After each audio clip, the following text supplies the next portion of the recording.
Next on our agenda, we're going to just talk about, for those of you who were here last time, we talked about SB 1069, Senator Wajkowski's accessory dwelling unit. I guess it's a Senate bill, what it's called. It just went through, I think, the House Assembly today, or one of the House committees, some of the committees. But Christina's going to talk about that just for a couple minutes while I continue to troubleshoot what's going on with my machine. So I think where we left it was Winchester NAC making a decision whether they wanted to write a letter of support for the state bill.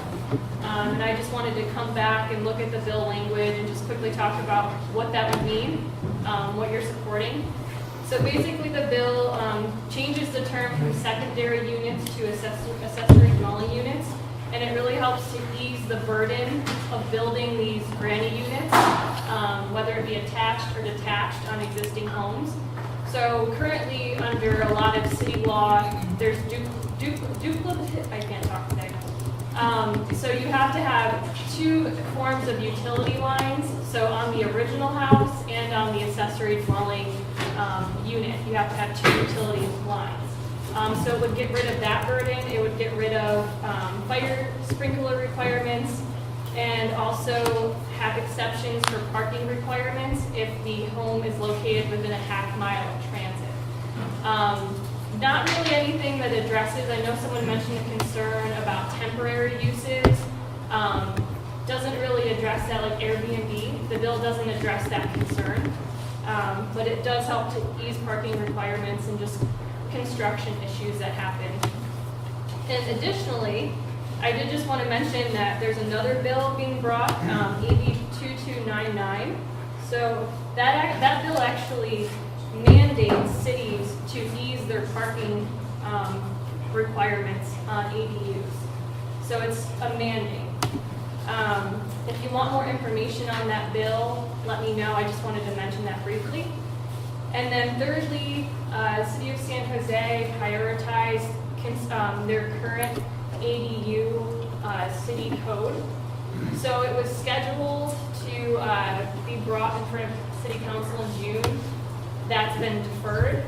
So once I have a date for that, I'll send out an email blast and let you know when that is. So if you have any questions, let me know. I don't know, Kirk, if you want to talk about whether you want to go in support of that bill 1069 now or...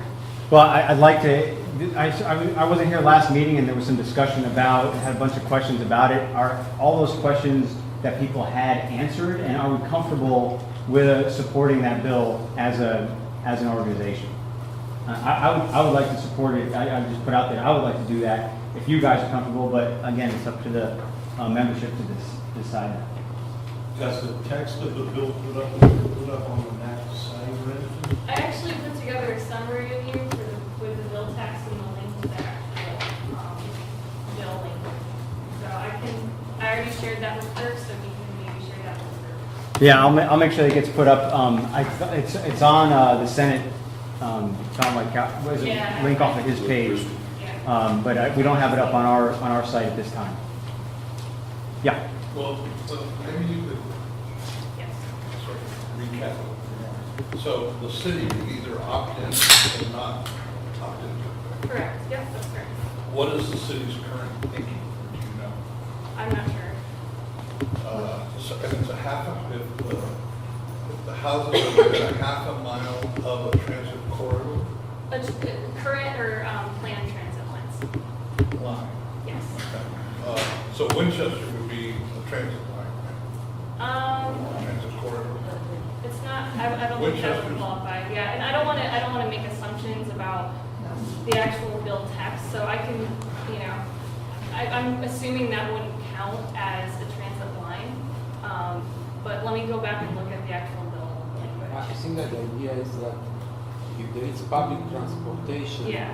maybe they do not need to provide parking because they can use public So transportation. currently, But if just you to are in the provide middle of nowhere, a little more context. So currently, the parking requirements under the City of San Jose, and I can also give this to Kirk. I put together a summary for you as well.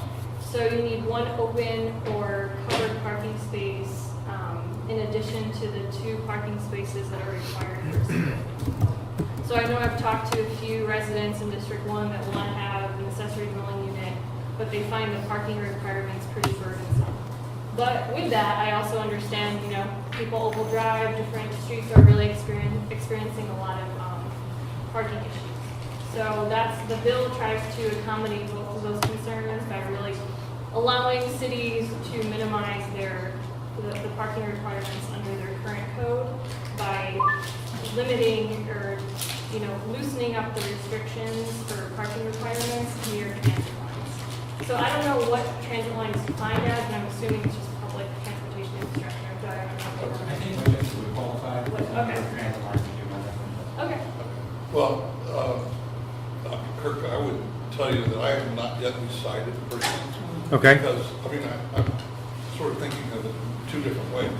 I mean, honestly, the state bills will provide guidance for the cities. But I think So once, it may or may not matter whether. well, once it goes in front of council, you know, I think that's an important time to really, you know, let us know your vision for the future of ADUs. But they can really help to increase the city's tax base. You know, other cities, Portland and Seattle, have begun to utilize these and looser restrictions on ADUs. And I can also give you more information on just the impact of what happened in those cities when they loosened restrictions. So, is the real impetus behind this just to get more affordable housing in the city? It's just a way of. So that's the reasoning on the bill tax. Imagine what is life to was really like before help the 280. housing shortage. First, You know, that's why I know a couple of you mentioned in the previous meeting the concern about Airbnb and people wanting to use it for temporary housing or rentals. There's actually been studies done that show that the majority of people that want to build accessory dwelling units build them for long-term use, whether it be for family members or to rent. So there's really not this issue of short-term rentals. But again, that's just one study there. Yeah. The permit fees, I understand, were fairly stiff. Are they is the city gonna relax those? Life was like before two. So 15,000 for. ours currently, yeah, I don't know if you have any direction as These far as what brand new The council question is, is. how much are the fees? Yeah. It's expensive. I Yeah. mean, the way the current rules, to build an ADU, you need to spend a lot of money. Well, what is that? I mean, you're looking at six figures. Yeah, I don't think I heard it was 15,000 minimum. that's what Are I you think. talking about it for is. fees or the structure? The fees. Permit fee. Oh, yeah, the permit fees, 15 grand, sounded good, might be in line, and then the actual structure is 150, 200, depending on what the, you know, what you. Yeah, no, I'm just talking about the permit, what the city I think was. it is about 50,000. But again, that's why, you know, loosening the restrictions on utility lines so that you don't have to have two would really help with the cost of constructing an ADU unit, whether it's attached or detached. Is there a projected timeline for this bill moving along? Is there an urgency about it? For the state bill, I don't have a timeline for the state bills. Let me go back and look at that. But Kirk, do you remember the staff member from Wachowski's office? He did say he wanted it sooner. Yeah, Andre he didn't give me a timeline though. I don't know what the timeline on it is. Okay. I don't think it's urgent, so why don't I send out the information to Kirk? You can process it. We'll put it up on the And next then site. let me know if you have questions, and I can get in touch with Wachowski staff member or our city staff and send out answers to your questions to everyone. Can I recommend that we go ahead and write a letter and then, you know, post it on the email to everybody and then maybe next meeting vote on it, or we need Okay. to move quicker than We'll that? direct that to you. Yeah, sure. The answer is yeah. I don't know who would actually write that note. Any volunteers to take a shot at it?